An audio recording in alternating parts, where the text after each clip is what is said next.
हे guys, welcome back. So आज की video में हम बात करने वाले हैं पोल्का ब्रिज के बारे में। पोल्का ब्रिज में कुछ जो सिनेरियो है काफ़ी नेगेटिव चल रहा है। हाल फिलहाल में देखोगे टोकन बहुत ज़्यादा डाउन जा रहा है।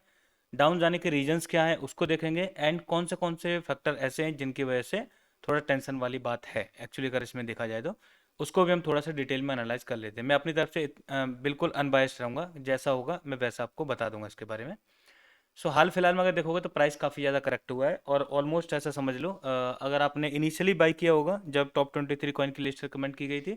वहाँ से तो आप बेटर होगे, पॉजिटिव में ही अभी करंट में होगे। लेकिन अगर आपने बाद में बाई किया है, इन द सेंस अगर आपने दोबारा जब इसको वीडियो बनाएगी तो उस टाइम पे 0.07 के आसपास ट्रेड कर रहा था, अगर उस टाइम पे बाई किया था तो वहाँ से आप डेफिनेटली डाउन में अभी ट्रेड कर रहे थे, तो आप लॉस में होगे। और ये अगर आपने उससे भी लेटर ऑन बाई किया है, क्योंकि उसके बाद तो फिर मैंने वीडियो में कवर नहीं किया था इसको, तो मे बी अगर आपने बाद में बाई किया तो डेफिनेट सिनेरियो ये है कि आप डाउन में ही होगा आपका पोर्टफोलियो। कितना अंडर वाटर हो सकता है, रफली आप ऐसा समझ लो, अगर जितना पे अभी हाई पे ट्रेड कर रहा था वहाँ से ऑलमोस्ट 50% डाउन है, क्योंकि काफ़ी ज़्यादा बेटर प्राइस पे था कंपेयर टू दिस वन। इतना ज़्यादा डाउन जाने के, वो भी शॉर्ट स्पैन ऑफ टाइम में, इतना डाउन जाने के रीजंस क्या रहे, पहले रीजंस देखते हैं, फिर अब मैं आपको सजेस्ट करता हूँ what you can do further. ठीक है। इसके साथ साथ एक चीज़ और मैं मेंशन कर दे रहा हूँ, कल मैंने जो वीडियो बनाई थी इग्नोर फट पे, अगर आपने अभी तक चेकआउट नहीं किया आप चेकआउट कर लेना। उसने ऑलरेडी 2.5x के आसपास तक कर दिया ऑलरेडी कल के कंपैरिजन में, so it is going well. इसमें मैन अभी हाल फिलहाल में क्या क्या इवेंट हुए हैं उसको थोड़ा सा देख लेते हैं। पहले हम देखते हैं 2023 का इन्होंने जो रिकैप दिया है मार्च तक का, यानी क्वार्टर वन का, सॉरी मार्च महीने का जो रिकैप दिया है उसमें इन्होंने क्या क्या किया है उसको थोड़ा सा एक लाइट नोट पे देखते हैं। मार्च महीने में उन्होंने क्या क्या किया है, पहले तो community call regarding just kind of like they have done several AMS and several AMS with famous handles also. उसके बाद इन्होंने एआई के बारे में इसके में मेंशन किया था कि वो अपने जो प्रोजेक्ट है उसमें एआई को यूज़ करेंगे, और एआई के उन्होंने बताया भी है कि एआई को यूज़ करने से काफ़ी ज़्यादा चीज़ें बेहतर हो जाएंगी, और काफ़ी ज़्यादा इवन हाइप भी चल रही है, सो उस हाइप का भी इनको फ़ायदा मिल सकता था, बट वो नहीं मिला। अगर हाल फिलहाल में अगर इसको देखोगे तो डाउ स्टार्टर के साथ पार्टनरशिप हुई है, दैट्स गुड। एंड उसके बाद पी टू पी डेक्स, जो decentralise P to P platform है, इसके रिगार्डिंग हमें मैन डिस्कशन करना है, because that was the thing जिसको हम टारगेट कर रहे थे, और उस टाइम पे हाइप आई थी, लेकिन जो मेजर रैली जैसी एक्सपेक्टेड थी वैसी नहीं आई थी, which was like at least 2 to 3x का सिनेरियो। दैट डिडंट हैपन, लेकिन प्रॉफिट था उस टाइम पे, और जिन लोगों ने प्रॉफिट बुकिंग उस टाइम पे कर लिया था, वो लोग बेटर रहे होंगे काइंड ऑफ, जिन्होंने इसको होल्ड करने का डिसाइड किया उसके बाद, अगर आपने शॉर्ट टर्म के लिए परचेज किया। डिसेंट्रलाइज जो पी टू पी प्लेटफॉर्म इन्होंने लाइव किया था उसका मेन नेट आना था काफ़ी टाइम पहले, कुछ ऐसे समझ लो 2 4 6 वीक पहले ही आया था, और उस टाइम पे इसकी जो हाइप थी वो इतना ज़्यादा मिच्योर नहीं हुई थी। हाइप ना मिच्योर होने के रीजंस अगर देखोगे, और उसके बाद अभी जो करंट सिनेरियो चल रहा है, तो करंट में अभी सिनेरियो चल रहा है, अगर हाल में देखोगे इसका जो पी टू पी प्लेटफॉर्म है उस पर कोई भी ट्रेडिंग वॉल्यूम नहीं आ रही है, like zero. That's a failure. ठीक है ना। आप इसको फॉर श्योर एक फेलियर डिक्लेयर कर सकते हो कि इसका जो decentralise P to P platform है जिसके ऊपर ये 2 3 महीने से वर्क कर रहे थे, ये एक फेलियर है। ये वर्क नहीं किया है और ना ही करेगा। यहाँ पे अभी जो कुछ ऑर्डर्स दिख भी रहे हैं आपको, एक दो यूज़र के, लाइक दो ऑर्डर पड़े हैं फ्लैश की तरफ से, एक फ्रेड की तरफ से, और फ्लैश ने आज तक कोई ट्रेड किया नहीं है, मतलब अभी देखोगे हाल फिलहाल में तो, मतलब आज में कोई ट्रेड नहीं किया है। यहाँ पे आप देखोगे Polka Bridge user and no phone no email and no trade at all, यहाँ पे कुछ नहीं दिखा रहा भाई सर ऑर्डर के बारे में। So maybe it could be system generated also, and तो जीरो ट्रेडिंग वॉल्यूम आना बिग फेलियर है, यानी ये जो इन्होंने प्रोडक्ट डेवलप किया है वो यूज़ ही नहीं हो रहा है। और यूज़ ना होने का एक मेजर रीज़न आप इसको भी देख सकते हो, पहले तो प्लेटफॉर्म के इसके जो फीचर उसके बारे में कम लोगों को पता है, और दूसरा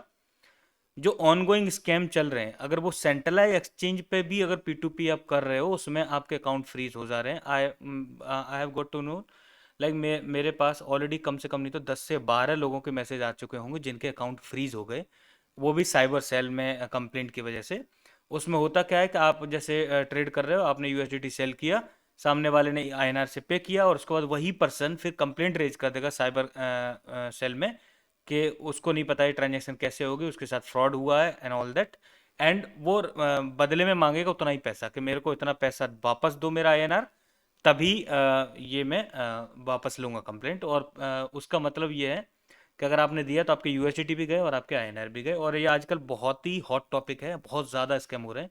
और इसीलिए आपको बहुत केयरफुली P2P में ट्रेड करना चाहिए। Even I am talking about like if you doing that trade on central exchanges जहाँ पे बाइनेंस है, या फिर आप क्यू कॉइन पे भी कर सकते हो या Git.io पे, इवन इन पे भी ऐसे ड्रामे हो रहे हैं। उस केस में जहाँ सेंट्रलाइज एक्सचेंज पे एक अथॉरिटी के साथ एटलीस्ट जहाँ पे बाइनेंस की सिक्योरिटी रहती है, मीडिएटर की तरह वर्क करता है, जब वहाँ पे नहीं बच पा रहे अकाउंट, तो डिसेंट्रलाइज एक्सचेंज पे कौन ही आके ट्रेड करेगा, कौन इतना रिस्क लेगा। सो मुझे नहीं लगता कि अब इस ड्रामे के बाद इसमें ज़्यादा हमें प्रोग्रेस देखने को मिलेगी। प्रोग्रेस ना देखने का, चलो ठीक है, ये एक फैक्टर होगा इंडिया की, अगर देखा जाए कि इंडिया के लोग ना ट्रेड करें, ठीक है, लेकिन इसमें तो कई सारी फियाट इन्होंने इंटीग्रेट की थी, यूएसडीटी है, इवन पाउंड है, देयर सो मैनी। लेकिन अदर कंट्रीज से भी कोई भी इस पर ट्रेड नहीं कर रहा है डिसेंट्रलाइज P2P एक्सचेंज मतलब जो प्लेटफॉर्म है उस पर, and that's a big failure. तो ये निगेटिव ही रहा इसके लिए, ठीक है। दूसरा, अभी हाल फिलहाल में इन्होंने बहुत ज़्यादा फोकस किया, एक जो आईडीओ आया था इनके लॉन्च पैड पे, बुल बियर एआई, ठीक है ना, मीम कॉइन है, और मीम कॉइन उन्होंने बोला था कि they are using AI in order to predict bull market और बियर मार्केट, ठीक है। अब इनकी कंडीशंस ऐसी थी कि इन्होंने एक सॉफ्ट कैप का टारगेट रखा था, देन हार्ड कैप का टारगेट था। अगर वो सॉफ्ट कैप और हार्ड कैप अचीव नहीं हो पाती हैं, सॉफ्ट कैप रखी तो उन्होंने 250 इथीरियम की, तो ये सारा कुछ रिफंड कर देंगे, और फाइनली इन्होंने रिफंड किया, यानी 250 इथीरियम के बराबर भी वो सेल आउट नहीं हुआ। हालांकि अगर आप देखोगे बुल बियर एआई तो अच्छा परफॉर्म कर रहा है, और लॉन्च प्राइस से 10x कर चुका है, मतलब ये प्रोजेक्ट तो ठीक जा रहा है मीम सीजन में, ये भी भुना रहा है इस चीज़ को, लेकिन इनका आईडीओ यहाँ पे कैंसिल हो गया। तो दूसरा मेजर इश्यू रहा कि इवन जो होप है कि लॉन्च पैड पे प्रोजेक्ट आते रहेंगे तो पीबीआर का यूज केस बनता रहेगा, इसमें हाइप बनती रहेगी, क्योंकि अगर आपको लॉन्च पैड पे पार्टिसिपेट करना है, then you need to have certain amount of PBR, and आपको वहाँ पे स्टिक करना पड़ेगा, then only you will be able to participate. तो वो भी फेलियर हो जा रहा है, तो इसकी वजह से फर्दर नेगेटिविटी क्रिएट हुई और ये दोबारा से डाउन आया है। अब आगे फर्दर ये क्या ला सकते हैं, इसके अराउंड क्लैरिटी नहीं है, क्या किस चीज़ पर वर्क करेंगे, क्या लेके आएंगे एआई के रिलेटेड, फर्दर क्या अपडेट लेके आएंगे, दैट इन अभी तक तो डिक्लेयर नहीं है, and we can not speculate also.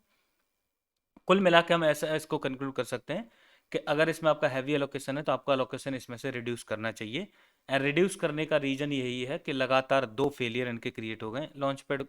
का जो इवेंट है वो फेलियर रहा, जहाँ से एक होप थी, और दूसरा इनका जो डिसेंट्रलाइज P2P जो एक्सचेंज है, that's a big failure clearly. So अगर आप यहाँ से रिड्यूस करोगे तो आप यहाँ से रिड्यूस करके किसी अदर अपॉर्चुनिटी में इन्वेस्ट कर सकते हो, किसी अदर कॉइन में, जहाँ से आप इसकी रिकवरी कर लो। क्रिप्टो मार्केट में कभी भी रिजिड नहीं होना चाहिए, क्योंकि time to time scenario change होता रहता है, किसी प्रोजेक्ट का सिनेरियो कभी कुछ होता है, कभी कुछ हो जाता है, तो हमें उसके अकॉर्डिंग ही अडोप्टिव ही रहना चाहिए, उसके अकॉर्डिंग ही डिसीजन में अपने में अपडेट लेके आना चाहिए, rather than getting rigid. Crypto market में जो भी व्यक्ति रिजिड होता है, या तो वो बहुत ज़्यादा गेंस बना जाता है, या फिर वो बिल्कुल बर्बाद हो जाता है, दो ही काम होते हैं, और रिजिड होना मेरे हिसाब से बेवकूफ़ी ही होती है, क्रिप्टो मार्केट में रिजिड नहीं होना चाहिए। सो आप इसमें से अपना जो हैवी एलोकेशन है उसको रिड्यूस कर सकते हो, मे बी 40 to 50% तक रिड्यूस करोगे, then it will be fine, और I know it will be in loss में होगा, लेकिन आप उसको दूसरे कॉइन से रिकवरी करने का ट्राई कर सकते हो, जहाँ से आपकी इजीली रिकवरी हो जाए, जहाँ से आप इजी एक 2x टारगेट कर पाओ। And I will continue to share more opportunity, जैसे मैंने कल एक कॉइन के बारे में शेयर किया था जिसने ऑलरेडी अभी 2x प्लस कर दिया है। जैसे मुझे कोई कॉइन और दिखेगा जिसमें आप अच्छा रिटर्न उठा सकते हो, I will continue to share the opportunities as much as I can, but इसमें से आपको हैवी एलोकेशन रिड्यूस करना चाहिए। Thanks for watching the video.